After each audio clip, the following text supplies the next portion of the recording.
नमस्कार, मैं Ravindra Kumar R K. Study में आप सबका स्वागत करता हूं।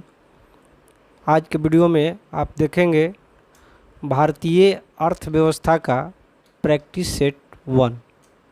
तो ये भारतीय अर्थव्यवस्था इंडियन इकोनॉमी का प्रैक्टिस सेट 1 है। आज से भारतीय अर्थव्यवस्था का प्रैक्टिस सेट की शुरुआत करते हैं। तो चलिए बिना देर किए हुए वीडियो को शुरुआत करते हैं। पहला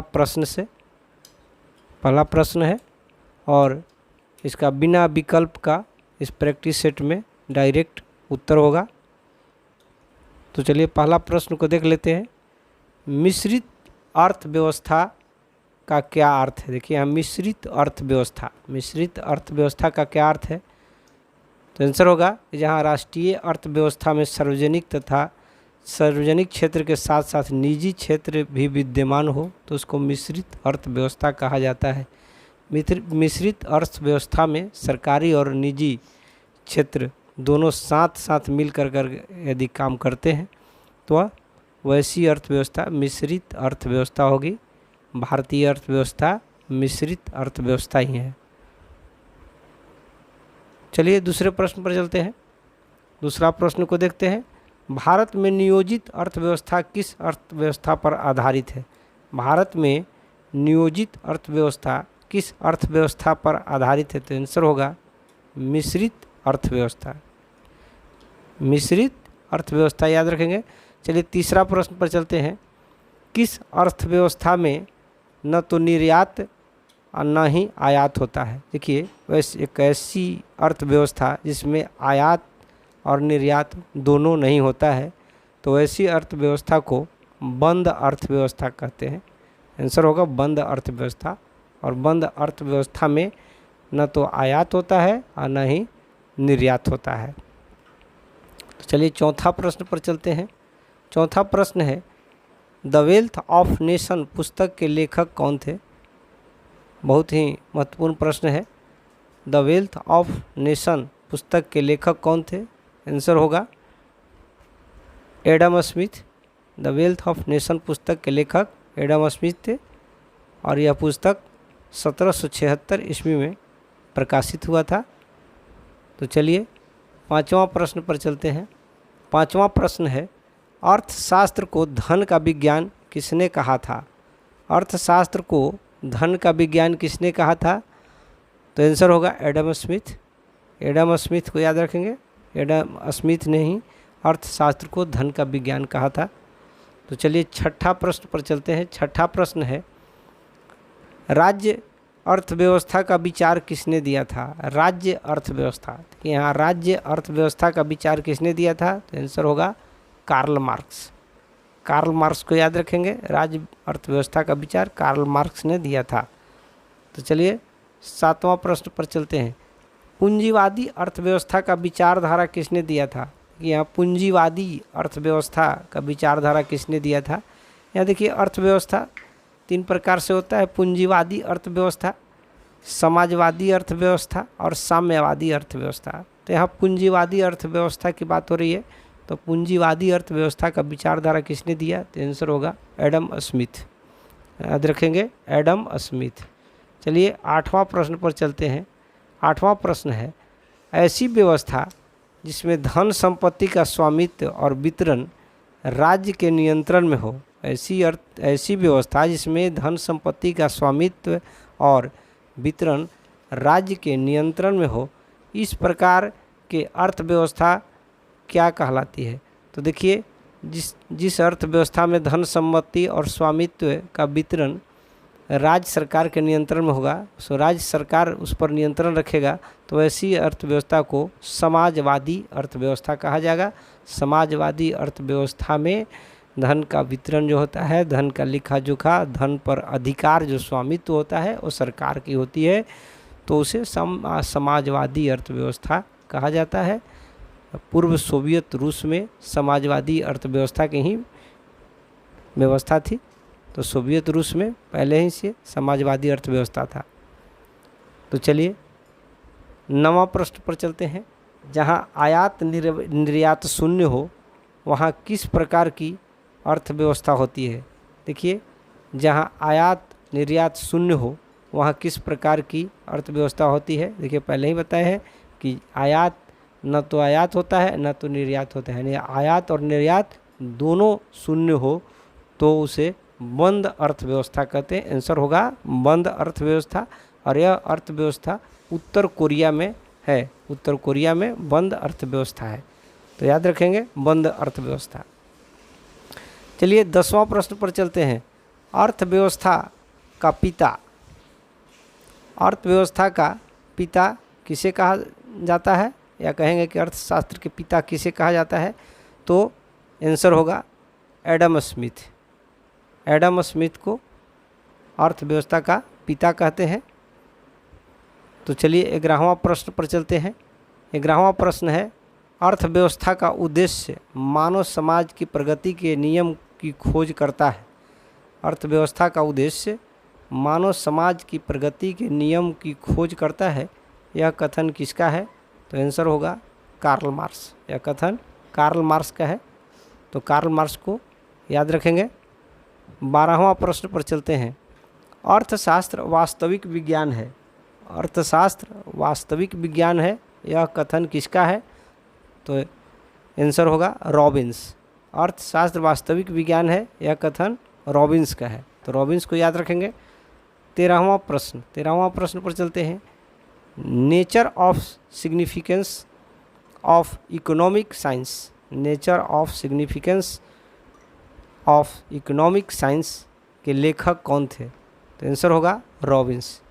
आंसर रॉबिन्स होगा। तो 14वां प्रश्न पर चलते हैं। Principle of economic. Principle of economic के लेखक कौन थे, तो प्रिंसिपल ऑफ इकोनॉमिक के लेखक मार्शल थे। मार्शल को याद रखेंगे। चलिए 15वां प्रश्न पर चलते हैं।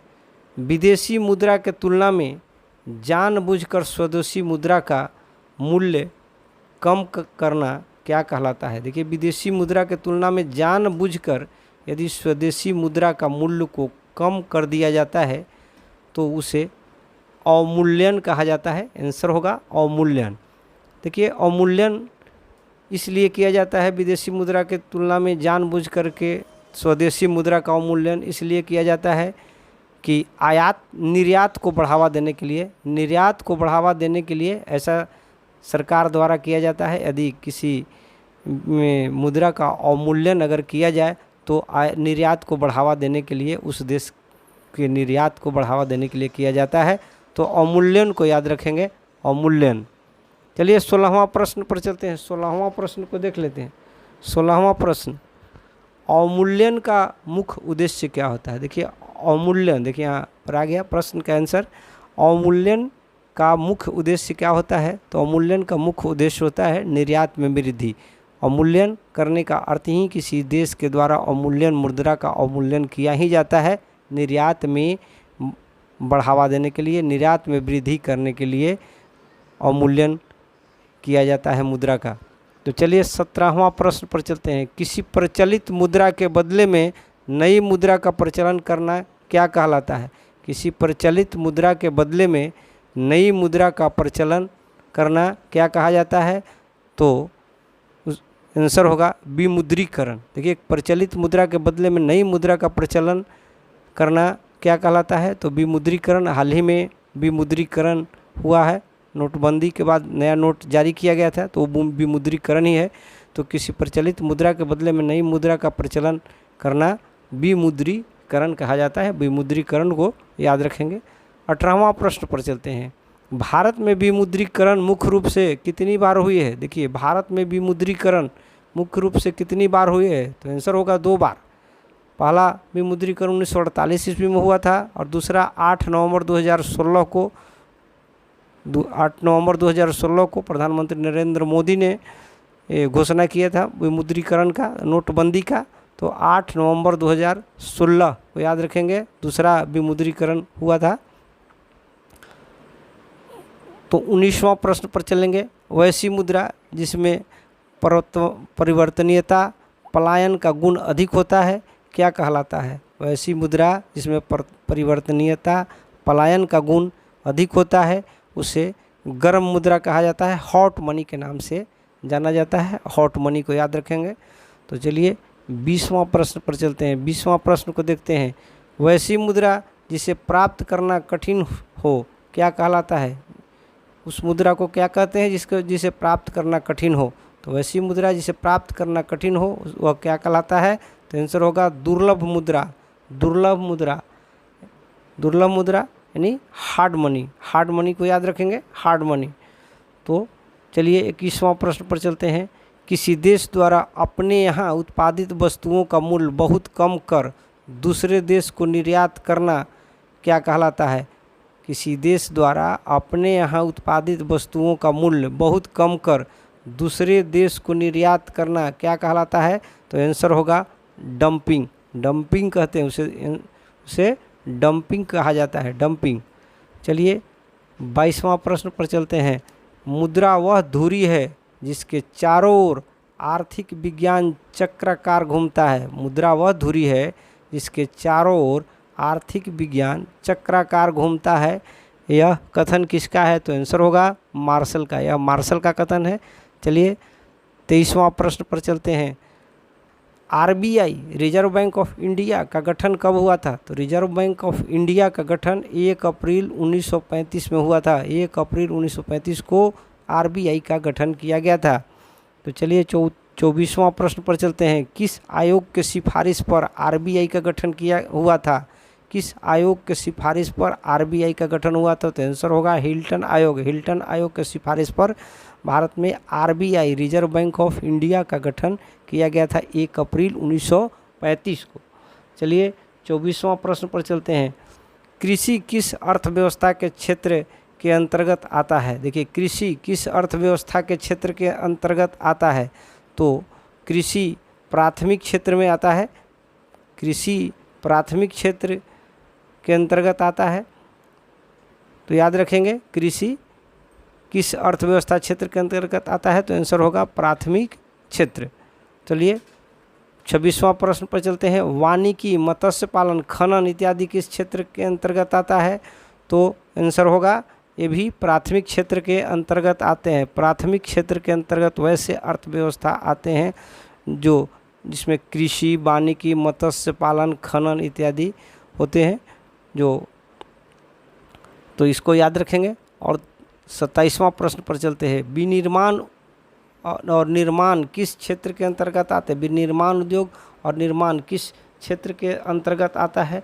तो विनिर्माण उद्योग होता है वो द्वितीय क्षेत्र के अंतर्गत आता है। द्वितीय क्षेत्र को याद रखेंगे। द्वितीय क्षेत्र, प्राथमिक क्षेत्र में कृषि, खनन, मत्स्य पालन ये सब आते हैं, और विनिर्माण उद्योग को याद रखेंगे द्वितीय क्षेत्र में आएगा, द्वितीय क्षेत्र। तो चलिए 28वां प्रश्न पर चलते हैं। परिवहन, संचार, भंडारण, व्यापार आदि किस क्षेत्र के अंतर्गत आता है? तो देखिए परिवहन, संचार, भंडारण, व्यापार, बैंकिंग, बीमा ये सब सभी क्षेत्र जो है तृतीय क्षेत्र के अंतर्गत आता है। तृतीय क्षेत्र को याद रखेंगे, ये तृतीय क्षेत्र के अंतर्गत आता है। चलिए 29वां प्रश्न पर चलते हैं। सूचनाओं का संग्रह करना, सूचनाओं का अध्ययन एवं विश्लेषण करना आदि किस क्षेत्र के अंतर्गत आता है? तो आंसर होगा चतुर्थ क्षेत्र।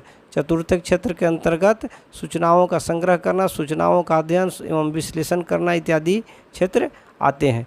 चलिए 30वां प्रश्न पर चलते हैं। सॉफ्टवेयर, सांख्यिकी विद, कर प्रबंधक, शोध एवं अनुसंधानकर्ता को किस क्षेत्र के अंतर्गत शामिल किया जाता है? तो सॉफ्टवेयर, सांख्यिकी विद, कर प्रबंधक, शोध एवं अनुसंधानकर्ताओं को चतुर्थ क्षेत्र के अंतर्गत आते हैं। सब चतुर्थ क्षेत्र के अंतर्गत आते हैं।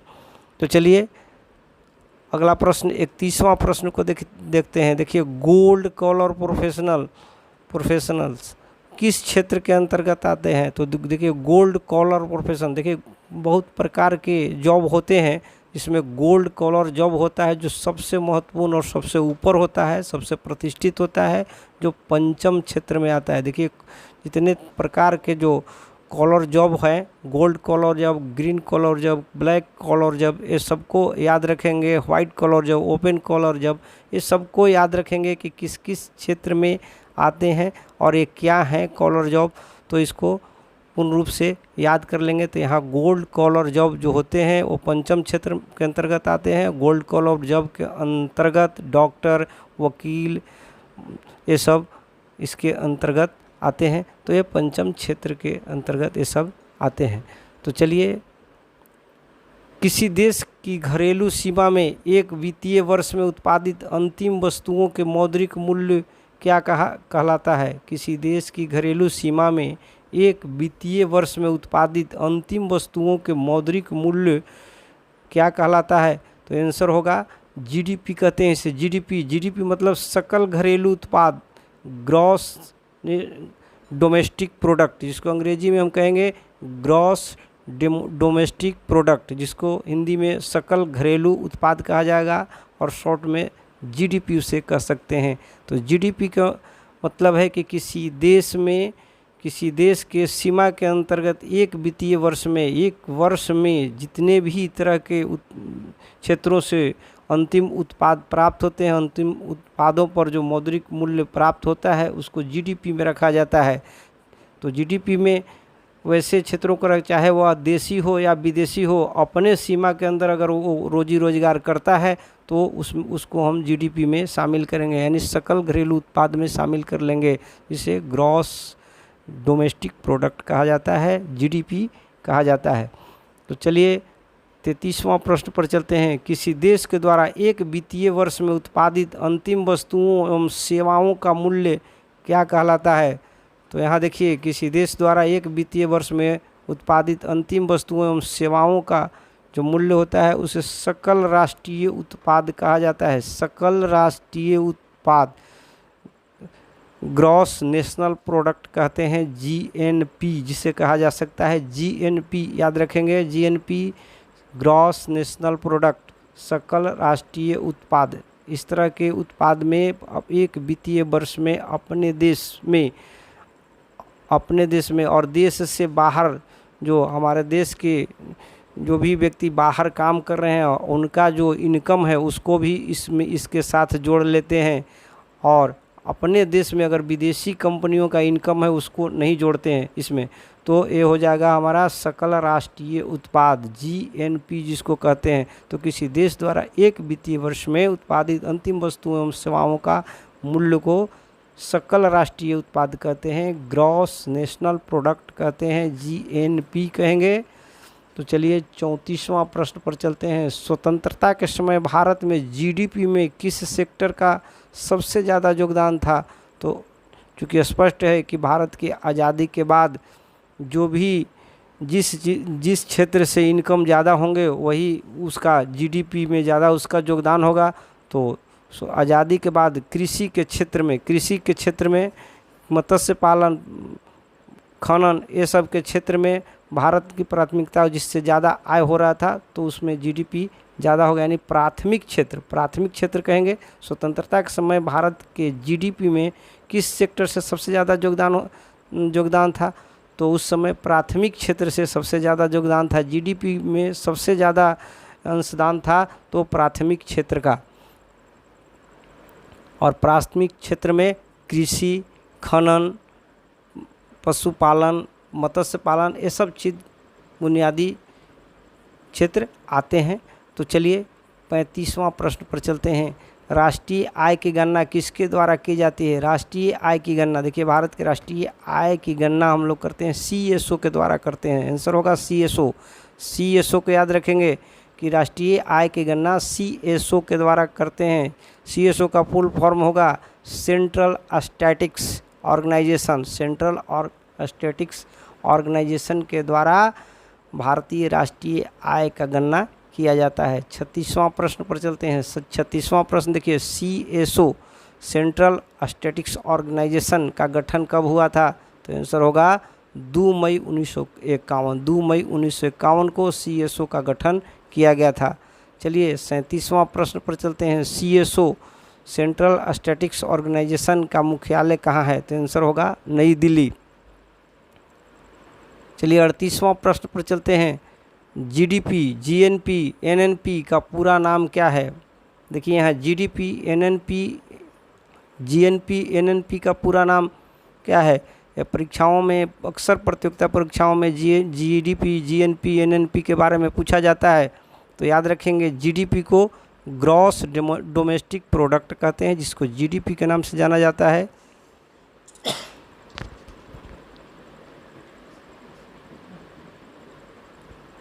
GNP gross national product, gross national product, देखिए यहाँ जीएनपी है ग्रॉस नेशनल प्रोडक्ट।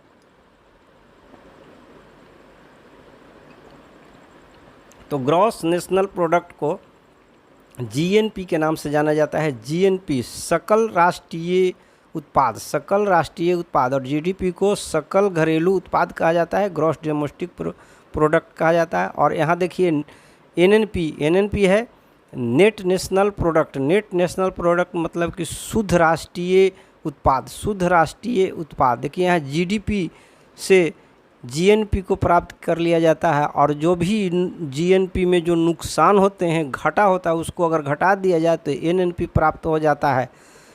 यहाँ देखिए जीडीपी से अगर जीएनपी निकालना होता है, जीएनपी प्राप्त करना होता है, तो विदेशी कंपनियों के आय को हटा देंगे। तो और भारत से बाहर जो प्रवासी भारतीय जो काम करें उसके सेवाओं को अगर जोड़ दिया जाए, और भारत में जो विदेशी कंपनियां का आय है उसको हटा देंगे, तो जीएनपी प्राप्त हो जाएगा।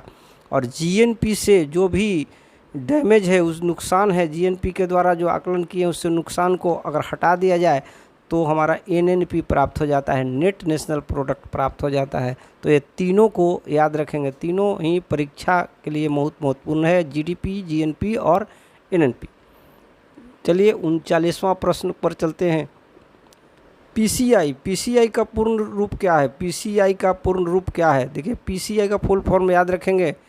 पीसीआई का फुल फॉर्म आंसर होगा per capita income, per capita income, प्रति व्यक्ति आय। पीसीआई को प्रति व्यक्ति आय कहा जाता है, पर कैपिटा इनकम कहा जाता है। तो चलिए 40वां प्रश्न पर चलते हैं। किसी देश के वास्तविक आर्थिक स्थिति को जानने का सबसे अच्छा माध्यम क्या होता है? तो देखिए किसी देश की वास्तविक आर्थिक स्थिति को जानने का सबसे अच्छा माध्यम पीसीआई ही होता है। पीसीआई मतलब प्रति व्यक्ति आय, पर कैपिटा इनकम ही सबसे अच्छा माध्यम होता है। आंसर याद रखेंगे पीसीआई। चलिए 41वां प्रश्न पर चलते हैं। भारत में किस राज्य का पीसीआई सबसे अधिक है? भारत में किस राज्य का पीसीआई सबसे ज़्यादा है? तो पीसीआई पर कैपिटा इनकम, प्रति व्यक्ति आय भारत में सबसे ज़्यादा गोवा का है और सबसे कम बिहार का है। तो याद रखेंगे प्रति व्यक्ति आय भारत में सबसे ज़्यादा गोवा का और सबसे कम बिहार का। तो चलिए 42वां प्रश्न पर चलते हैं। पहली बार भारत के राष्ट्रीय आय की गणना किसने और कब किया था? देखिए भारत में राष्ट्रीय आय की गणना पहली बार आज़ादी के समय, आज़ादी से पहले ही कर दिया गया था, और जो शुरुआत दादा भाई नौरोजी ने किए थे। तो दादा भाई नौरोजी ने पहली बार भारत के राष्ट्रीय आय की गणना किए थे और राष्ट्रीय आय का आकलन किए थे। तो 1867-68 में यह गणना किया गया था दादा भाई नौरोजी के द्वारा, और उस समय भारत के प्रति व्यक्ति आय प्रति वर्ष 20 रुपया प्रति वर्ष प्रति व्यक्ति आय था। और तो चलिए 43वां प्रश्न पर चलते हैं। वैज्ञानिक आधार पर राष्ट्रीय आय निकालने का सबसे पहला प्रयास किसने किया था? वैज्ञानिक आधार पर राष्ट्रीय आय निकालने का सबसे पहला प्रयास किसने किया था? तो आंसर होगा VKRV राव द्वारा 1931-32 में ये कार्य किया गया था। पहली बार वैज्ञानिक आधार पर राष्ट्रीय आय निकालने का प्रयास किया गया था VKRV राव।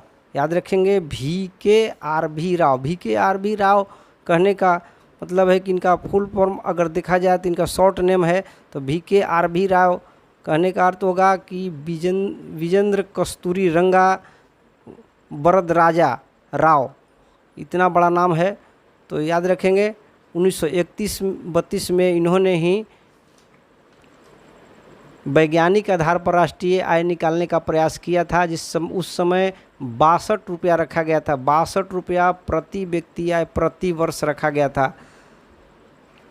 तो चलिए 44वां प्रश्न पर चलते हैं। भारत में राष्ट्रीय आय समिति का गठन कब हुआ था? भारत में राष्ट्रीय आय समिति का गठन 1949 ईस्वी में किया गया था। 1949 को याद रखेंगे, भारतीय राष्ट्रीय आय समिति का गठन। तो चलिए 45वां प्रश्न पर चलते हैं। राष्ट्रीय आय समिति का गठन किसकी अध्यक्षता में की गई थी? देखिए भारत में राष्ट्रीय आय समिति का गठन हुआ था जो प्रोफेसर पीसी महालनोबिस की अध्यक्षता में किया गया था। पीसी महालनोबिस को याद रखेंगे, राष्ट्रीय आय समिति का गठन किया गया था। 46वां प्रश्न पर चलते हैं। 46वां प्रश्न, भारत का आर्थिक सर्वेक्षण प्रत्येक वर्ष सरकारी तौर पर किस मंत्रालय द्वारा प्रकाशित किया जाता है? देखिए भारत के आर्थिक सर्वेक्षण प्रत्येक वर्ष सरकारी तौर पर किस मंत्रालय द्वारा प्रकाशित किया जाता है? तो भारत सरकार के वित्त मंत्रालय के द्वारा आर्थिक सर्वेक्षण प्रत्येक वर्ष किया जाता है। तो चलिए 47वां प्रश्न पर चलते हैं। किसी अर्थव्यवस्था का विश्व की अर्थव्यवस्था से जुड़ना क्या कहलाता है? देखिए किसी अर्थव्यवस्था का विश्व के अर्थव्यवस्था से यदि जोड़ दिया जाए, किसी भी देश का अर्थव्यवस्था पूरे विश्व की अर्थव्यवस्था के साथ अगर जोड़ दिया जाए तो उसे वैश्वीकरण के नाम से जाना जाता है, ग्लोबलाइजेशन के नाम से जाना जाता है। वैश्वीकरण को याद रखेंगे। 48वां प्रश्न पर चलते हैं। पूर्व सोवियत संघ की अर्थव्यवस्था को क्या कहते हैं? देखिए पूर्व सोवियत संघ, पहले सोवियत संघ में समाजवादी अर्थव्यवस्था था। तो समाजवादी अर्थव्यवस्था पहले भी बता चुके हैं कि पूंजीवादी अर्थव्यवस्था, जो अमेरिका में पूंजीवादी अर्थव्यवस्था, बहुत से देशों में पूंजीवादी ही अर्थव्यवस्था आजकल काम कर रहा है। और पूर्व चीन में अगर देखा जाए तो पहले साम्यवादी अर्थव्यवस्था था। और रूस में देखिए पूर्व सोवियत संघ के नाम से जाना जाता था, उसमें समाजवादी अर्थव्यवस्था को याद रखेंगे। तो पूर्व सोवियत संघ की अर्थव्यवस्था पहले समाजवादी अर्थव्यवस्था था। 49वां प्रश्न पर चलिए। 1985 से पहले चीन की अर्थव्यवस्था को क्या कहा जाता था? 1985 के पहले देखिए चीन की अर्थव्यवस्था को साम्यवादी अर्थव्यवस्था के नाम से जाना जाता था। तो साम्यवादी अर्थव्यवस्था को याद रखेंगे। 50वां प्रश्न चलिए। इस प्रैक्टिस सेट का अंतिम प्रश्न है। एक प्रैक्टिस सेट में 50 प्रश्न है, बिना विकल्प के डायरेक्ट उत्तर। तो 50वां प्रश्न पर चलते हैं। अर्थव्यवस्था के विज्ञान संबंधी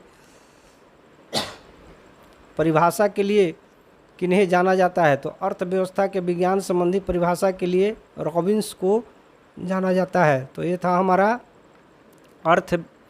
भारतीय अर्थव्यवस्था से संबंधित प्रैक्टिस सेट फर्स्ट, और जल्द ही इसका प्रैक्टिस सेट सेकंड लेके आएंगे, दूसरा प्रैक्टिस सेट लेकर के आएंगे। तो चलिए वीडियो देखने के लिए आप सबको बहुत बहुत धन्यवाद।